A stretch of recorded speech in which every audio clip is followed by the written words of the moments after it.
Good morning friends, এখন বাজে সকাল 6:40। আজ বৈশাখের 1 তারিখ, পয়লা বৈশাখ। বিশেষ কিছু প্ল্যান আছে, আবার তার ভেতর তেমন কিছু নয়। সব মিলিয়ে যেমনই কাটবে দিনটা সবটাই তোমাদের সঙ্গে শেয়ার করব। পুরো রাত্রি কারণবশত কিছু ঘুম হয়নি। জেগে যখন ছিলাম সকালবেলা গোপাল সেবা করে নিয়েছি 5টার সময়। গোপালকে ঘুম থেকে তুলে সকালের খাবার তো দিয়ে দিয়েছি, এবার একটু পরে চান করাবো। একটা কাজ তো এগানো আছে, ফুলগুলো আমি এনে রেখে দিয়েছি। বাড়িতে ঠাকুর আজকে ফুল দিয়ে ভালো করে পুজো দেবো তার জন্য। আর এদিকে দেখো মাছগুলো না, সত্যি কথা বলতে যেন এরাই অপেক্ষা করে থাকে আমার জন্য। বাড়িতে ঢুকি বেরোই, ডাইনিং রুমে যখনই আসি ঠিক আমি যেই কোণে থাকবো ওই দিকে ওরা চলে আসবে। ওদেরকেও শুভ নববর্ষ জানিয়ে দিলাম, গোপালকেও জানিয়ে দিলাম। আজকের দিনটা তো আমার এইভাবেই শুরু হলো। চলো সঙ্গে থাকো। চোখটা প্রচণ্ড জ্বলছে, তাই বারবার না চোখের ভেতর আমি জল দিচ্ছি। ওই যে রাতে ঘুম হচ্ছে না, তারপর ডুগুকে ঘুম থেকে তুলে ওর সকালবেলা মেডিসিন খাওয়ার থাকে। প্রথমে আমি ওকে যদি মেডিসিনটা খাইয়ে দিই না দিলে আমি আর ভুলবো না, নাহলে আজকাল প্রচণ্ড কথা ভুলে যাচ্ছি। অসম্ভব একটা মাথার ভেতর না অজানা চাপ সৃষ্টি হচ্ছে, কারণবশত কী কারণ জানি না, কিন্তু হচ্ছে। ডুগু অবশ্য আমার গুড বয়, ওকে কখনো ওষুধ খাওয়ানোর জন্য জোর করতে হয় না, চাপ দিতে হয় না। ও ঘুম থেকে আমি কাঁচা ঘুমে তুলে দিলেও কোনো দিন কান্নাকাটি করে না। এই দিক থেকে আমার ছেলে সত্যি বলতে খুবই শান্ত, ভালো। আর সকালবেলা না ও ঠিক ঘুম থেকে ওঠার পর মেডিসিনটা খেয়ে বলবে মাম্মাম একটু আদর করে দাও। ও এই জিনিসটা রোজ দিন ওর কিন্তু রুটিনের ভেতর। অবশ্য ছোট বাচ্চা মানে এমনই হয়, কিন্তু ডুগু আবার একটু বেশি আদুরে। ওকে বললাম শুভ নববর্ষ বলতে ওর মোট নেই। এদিকে ঘুম থেকে ডুগু ওঠার পর কম্বলটা তো ফোল্ড করে নিয়েছিলাম, কিন্তু বালিশগুলো না বিছানায় ছড়িয়ে ছিটিয়েছিল। তার জন্য বিছানাটাকে ঠিকঠাক করে নিলাম। কালকে রাতেই না আমি বেড কভারটা চেঞ্জ করে নিয়েছি। আর ওই বেড কভারগুলোকে যা যা বাসি জিনিস বেরিয়েছিল রাতেই ধুয়ে না মেলে দিয়েছি। সকালের কাজটা একটু কমিয়ে রেখেছি। আজ রবিবার। ঘুম থেকে উঠে আজকের ঘুমটা ভেঙেছে মাকে দিয়ে। মা এসছে, মা এসে ঘুমটা ভাঙালো। সকাল সকাল মা বাড়ি থেকে চলে এসছে। তো শুভ নববর্ষ ঘুম থেকে উঠে গোপুসোনাকে, বাড়ির আমার যে সদস্য আছে সবাইকে জানিয়ে তারপর তোমাদের সঙ্গে কথা বলা। গুড মর্নিং সবাইকে, শুভ নববর্ষ আমার সব বন্ধুদেরকে। আশা করছি তোমরা সবাই ভালো আছো, সুস্থ আছো। এখন যাব মন্দিরে পুজো দিতে। তো বাড়ির টুকটাক কাজ কালকে রাতেই সমস্ত শেষ করে রেখেছিলাম। শুধু পুজো দিয়ে এসে, অবশ্য বাইরে পুজো দিতে যাওয়ার আগে বাড়িতে পুজো দেবো, তারপর বেরোবো। এসে বাড়িতে রান্না বান্না করবো, সবটাই তোমাদের সঙ্গে শেয়ার করবো। আশা করছি তোমাদের ভালো লাগবে, দেখতে থাকো, সঙ্গে থাকো। মন্দিরে অঞ্জলি দেবো, তার জন্য উপোস করেছি। তো শরবতের বদলে আমি একটা বুস্টার খাই, তো ওটাই খেয়ে নিচ্ছি। প্রচণ্ড এদিকে খিদে পাচ্ছে, আর বারবার না গলা শোকাচ্ছে এই অত্যধিক গরমের জন্য। কিছুক্ষণ ছাড়া ছাড়া শুধু জল খাচ্ছি, অবশ্য ভালো। এদিকে চান করে এসে ডুগুকে রেডি করে দিয়ে তারপর আমি চলে এসেছি এখানে ঠাকুর পুজো করতে। বাবাকেও আজকে ফুলের মালা দিচ্ছি, বাবাকেও দেবো, অবশ্য সব ঠাকুরের জন্যই নিয়ে এসেছি। এদিকে আমি গোপালের জন্য খুব সুন্দর ড্রেস নিয়েছি। এই যে পিঙ্ক কালারের মুকুট আর ড্রেসটা দেখছো না, এইটাই এনেছি। ঠাকুরের আসনের কাপড়টা, লাল কাপড়টাকে চেঞ্জ করলাম। এদিকে ঠাকুর সিংহাসন ক্লিন করলাম পিতাম্বর দিয়ে। তো টুকটাক ঠাকুরের না কাজ করতে করতে সকাল থেকে কখন যে 10:30 বেজে গেছে বুঝতে পারিনি। ওই মাজা ঘষা করতে গেলে না বড্ড সময় যায়, আর ব্যবসা থাকার জন্য আমাদের তো এই কাজটা তো করতে হবে, যেহেতু বাড়িতে গণেশ আছে। আর ফল টল কেটে সমস্ত কিছু গুছিয়ে নিয়েছি। আর ভোলে বাবা নীল ষষ্ঠীর বারটা না এবছর আমি করতে পারিনি, আমার শরীর একদম সাথ দিচ্ছে না। অবশ্য নিরামিষই খেয়েছি। নেক্সট বছর মন্দিরে গিয়ে পুজো দেবো। এই যে আমার পুজো এখন কমপ্লিট হলো। আজকে আমার ঠাকুরদের সত্যি অসম্ভব সুন্দর লাগছে। আমি নিজেই বারবার করে আসছিলাম আর দেখছিলাম।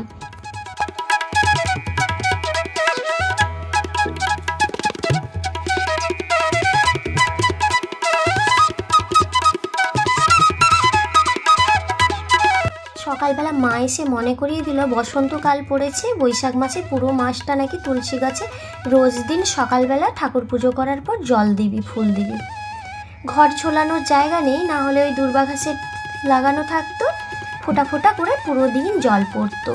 তো মায়েদেরকেও দেখেছি সেম কাজ করতে। মা দিদির দোকান পুজো হবে তো মন্দির থেকে লেবু লঙ্কা পুজো করিয়ে নিয়ে দিদির দোকানে গেছে।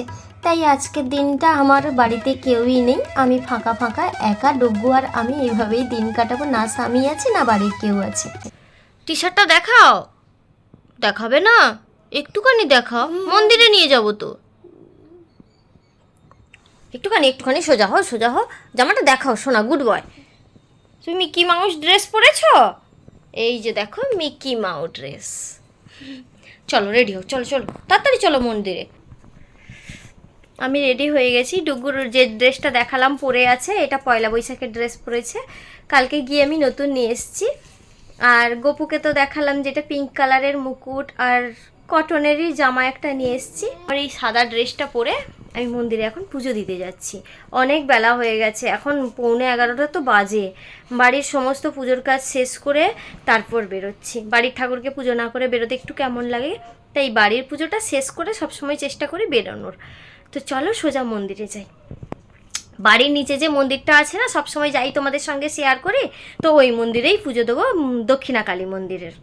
চলো এসো লক করবো, বেরিয়ে এসো বাবা, বিরক্ত করিও না। তাড়াতাড়ি এলে রান্না করবো তো, মাছ কিনতে যাবো তো বাজারে। আবার যাবে না শোনা? এসো।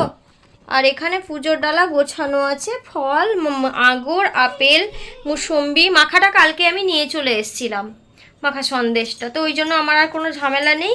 কলা, আপেল এইসব দিয়েই পুজো দিচ্ছি। চলো বেরিয়ে আয় বাবা, বিরক্ত করিস না, লেট হয়ে গেছে।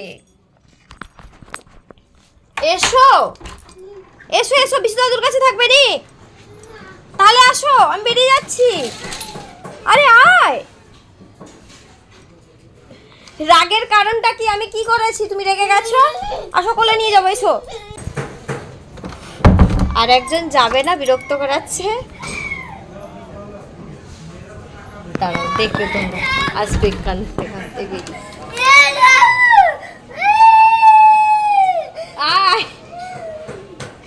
আয় কি হলো? তাকে মানিয়ে নিয়ে যাই, চলো। রেগে গেছে, সকাল থেকে পুজো করছি, পাত্তা দিচ্ছি না, তো ওই জন্য একটু রাগ করেছে। ডুগু আমার উপর এত রেগে গেছে, কোনো মতেই ওকে নিয়ে আসতে পারলাম না। আমি একাই মন্দিরে পুজো দিতে এলাম, ওকে রেডি করে দিলাম, নতুন জামা প্যান্ট পরিয়ে। ওর মাথাটা আজকে পুরো গেছে, বাচ্চা তো কোন দিন কেমন মুড থাকে। প্রচণ্ড রোদ্দুর রয়েছে, এইটুকু যে এসছি না, জ্বলে যাচ্ছি, গালগুলো যেন জ্বলছে আগুনের মতো, প্রচণ্ড তাপ লাগছে। তো টেম্পারেচার এই বছরের শুরুতে যদি এরকম হয় তাহলে যে কী হবে, এই ভেবেই এখন থেকে কষ্ট হচ্ছে। চলো পুজোটা সেরে ফেলি এবার।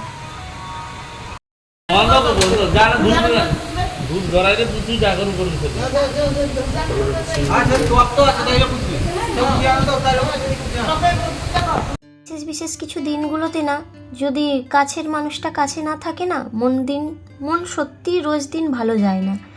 যাই হোক, এইভাবেই তো আমি পুজো দিয়ে এলাম। এখন না বাজার হাট করার আছে, বাড়িতে কিছুই বাজার নেই। ওই ভক্তা থাকার জন্য মাছ মাংস কিছুই ছিল না।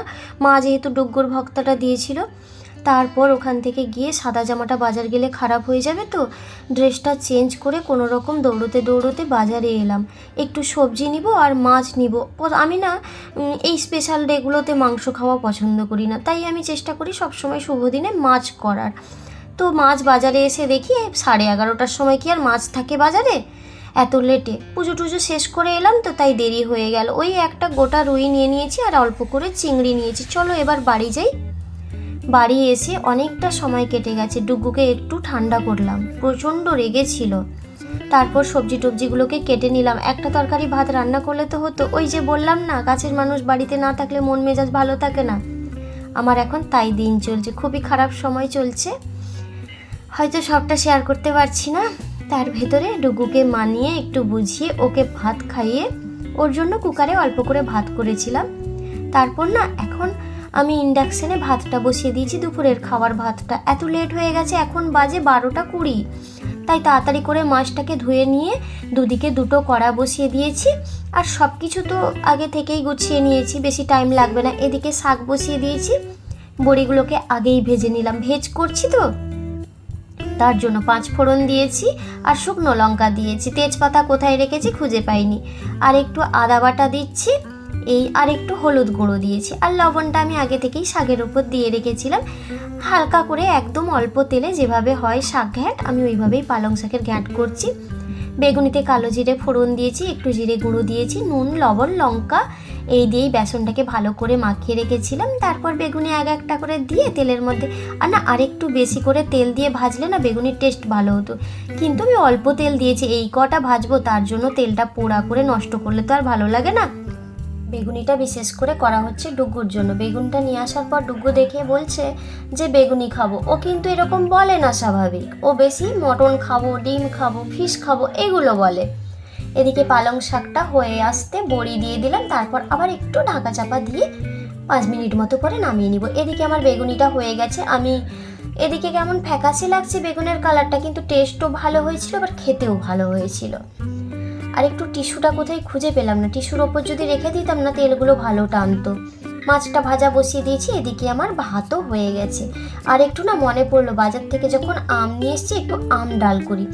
টক ডাল না বেশ ভালো লাগে, কিন্তু আমার ওই অ্যাসিডের সমস্যা। বাটিতে আগে মসুরির ডাল ধুয়ে নিয়েছিলাম, তাতে লবণ দিয়ে দিয়েছি, হলুদ দিয়ে দিয়েছি, আর এরকম আম কেটে নিয়েছি। তো সবগুলোই একসঙ্গে নিয়ে নিয়েছি, তেলের মধ্যে 5 ফোড়ন লঙ্কা দিয়ে দিয়েছি, জল দিয়ে সবগুলো সিটি মেরে দিব একসঙ্গে। বাস আমার টক ডাল রেডি হয়ে যাবে 5 থেকে 10 মিনিটের ভেতরে। আমি এমন শর্টকাটে রান্না করি, কিন্তু খেতে খুব একটা খারাপ হয় না। ওই যে অল্প সময় করতে হয়, ছোট বাচ্চা থাকলে ওর মুড সামলাতে হয়, ওকে টাইমে খাওয়াতে হয়, তার ভেতর অনেক রকম দুষ্টুমি থাকে, বাড়ির হাজারো কাজ থাকে। সবটাই তো আর 15 মিনিটের ব্লগে তোমাদের সঙ্গে তুলে ধরতে পারি না, থাকে কিন্তু সারাদিনের ফুল টাইম কাজ। হয়তো সেখানে দুপুরবেলা 2 ঘন্টা রেস্ট নিই, তার ভিতরে 1 ঘন্টা ফোনে সময় দিই। তারপর আমি কিচেনটা ভালো করে ক্লিন করে নিচ্ছি। এটা আমি রোজ দিন সঙ্গেকার কাজ সঙ্গে সঙ্গে করে নিই। যেদিন আমার শরীর ভালো থাকে না খুব একটা, সেদিন না আমি বাসনগুলো ফেলে রাখি, বিকালে ঘুম থেকে উঠে ক্লিন করি। আজকে অবশ্য আমি ভীম লিকুইড দিয়ে সাথে সাথেই ক্লিন করে নিচ্ছি। আমি অবশ্য ভীম লিকুইড দিয়ে না ডেইলি বেসিসে সকাল দুপুর রাত্রি ক্লিন করে দিলে না ওই পিঁপড়ে তারপর আরশোলা, আমার রান্নাঘরে আবার না কোথা থেকে ইঁদুর আসা শুরু করেছে, আর পিঁপড়েও হচ্ছিল বেশ কদিন। আবার কদিন দেখছি একটু লবণ দিতে, জলের ভেতর লবণ গুলে ওইটা দিয়ে রান্নাঘরটা পোছা দিতে না ওই পিঁপড়েগুলো মরে যাচ্ছে আর আসছে না। এগুলো অবশ্য নিজে থেকেই টিপস শেয়ার করি, মানে আমি নিজের টিপসেই কাজ করি, কারণ প্রচুর টিপস ফলো করার চেষ্টা করি, ওই হিসেবে মেডিসিন কিছুই কাজ করে না। মা বললো আরশোলার চক দিয়ে টেনে দিবে মরে যাবে। ওই যে ছোট বাচ্চা বাড়িতে না ওই এটা ওটা নিয়ে এসে রান্নাঘরে রেখে দেয়, তো তার জন্য আবার অনেক সময় কি করে রান্নাঘরের দরজা লক করে দেয় ঢুকে গিয়ে, তখন কি হয় ভেঙে বের করতে, ওই জন্য রান্নাঘরে লকও রাখতে পারি না। এই হয়েছে আমার জ্বালা। এখন 2টো বেজে গেছে জানো তো, সোজা চলে এসেছি কাজ শেষ করে, গায়ে 2 মগ জল ঢেলে ডুগুকে খাওয়াবো। ও আবার অবশ্য বেগুনিটা ওর পছন্দ যেহেতু, ওই জন্য ও বেগুনিটা নিজেই তুলে নিজের প্লেটে রেখে দিল। অবশ্য লাঞ্চটা মা ছেলে একসঙ্গেই করব। ভালো একটা প্ল্যানিং রেখেছিলাম, ঘুম থেকে উঠে ডুগুকে নিয়ে আজকে বোটিংয়ে যাব, কিন্তু ঘুম থেকে উঠেছি 5টা 20-তে। 5টা 20-তে যদি ঘুম থেকে উঠি তারপর আর কখন যাব? এই বেরোতে বেরোতে 6টা বেজে যাবে, 6:30 অন্ধকার হয়ে যাবে। আর অন্ধকারের সময় না ডুগুকে নিয়ে আমি ওখানে যাই না, ওর আবার একটু হাওয়া বাতাস লাগার ধাত আছে, ওই জন্য। তারপর কি করলাম, যাকে কেউ যখন নেই থাকে, মা ছেলে দুজন ছাদের ওপর একটু খোলা হাওয়া খাই আর ঘুরে বেড়াই। ওকে অবশ্য একটা বল নিয়ে এসেছি, একটু খেলাবো। আর ছাদে এসে দেখি এই ডগিটা শুয়ে আছে, লেজ নাড়ছে, প্রচণ্ড দুষ্টু, আমার একটা জুতো বাইরে থাকতে দেয় না, চুরি করে নেয়। আর এই দিকে এই খরগোশটা চুপটি করে বসে আছে, ও আবার কুকুরটাকে দেখে ভয় পাচ্ছে না, কেন বলো তো? ওই কুকুরটা রোজ দিন ছাদে ঘুরে বেড়ায়, তো দেখে দেখে অভ্যস্ত হয়ে গেছে, বন্ধু হয়ে গেছে। এদিকে ডুগ্গুর সঙ্গে অনেকটা সময় কাটালাম, গল্প গুজব চললো আমাদের। আজকে কোনো টিউশন ছিল না, তার জন্য মা ছেলে অনেকখানি সময় পেয়ে গেছি আড্ডা মারতে। এই যে রাস্তাটা দেখাচ্ছি না, এই রাস্তাটা গোটাটাই ফলের বাজার আর সবজির বাজার বসে, পুরো রাস্তাটা। এটা অবশ্য সুপার মার্কেট। রোজ দিন না সকাল থেকে রাত্রি পর্যন্ত সংসারের কাজকর্ম টাইমে করতে না পারলেও শেষ করতে হবে, ঠিক, না হলে পড়ে থাকবে নিজের জন্য, আবার পরের দিন চাপ হয়ে যাবে। তাই রোজ দিনকার কাজ রোজ দিন টাইমের ভেতর গুছিয়ে করে নেওয়ার চেষ্টা করি। এইভাবেই আমার দিনকাল আজকাল কাটছে। নববর্ষের দিনটাও এইভাবে বাড়িতেই কেটে গেল পুরো দিন রাত্রি। বৈশাখের প্রথম দিনটা তো এরকমই কাটলো। এখন সন্ধে হয়ে গেছে, 6টা প্রায় বাজে। ডুগুকে নিয়ে ছাদে এসেছিলাম, ডুগু একটু খেললো, আমি ওকে নিয়ে ঘুরছিলাম একটু, আমিও একটু হাঁটাচলা করলাম। ওই ঘরের ভেতর বসে থাকা হয় তো, ভেবেছিলাম একটু পার্কে বেরাবো, বাবুকে একটু বোটে চাপাবো। ঘুম থেকে উঠতে না 5টা 15 হয়ে গেছে, অনেকখানি লেট হয়ে গেছিলো।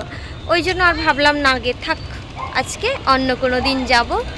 এখন বাড়ি যাব, সন্ধে দেবো, ঠাকুরের কাছে প্রদীপ দেবো, তারপর টুকটাক বাড়ির কাজ, মা দিদি আসবে। আজকে আমার নববর্ষের দিনটা তো এইরকম কাটলো, তোমাদের সঙ্গে শেয়ার করলাম। আশা করছি তোমাদের ভালো লাগবে। নেক্সট ব্লগে তোমাদের সঙ্গে দেখা হচ্ছে। টাটা, সবাই ভালো থেকো, সুস্থ থেকো। এদিকে সিঁড়ি দিয়ে চলো চলো চলো, এসো এদিকে এসো রাজদীপ, এক পাশ দিয়ে যাও, এক পাশ দিয়ে যাও। হ্যাঁ ডাকুক ডাকুক, চলো ডাকুক, কিছু বলবে না, চলো চলো হাত ধরবো।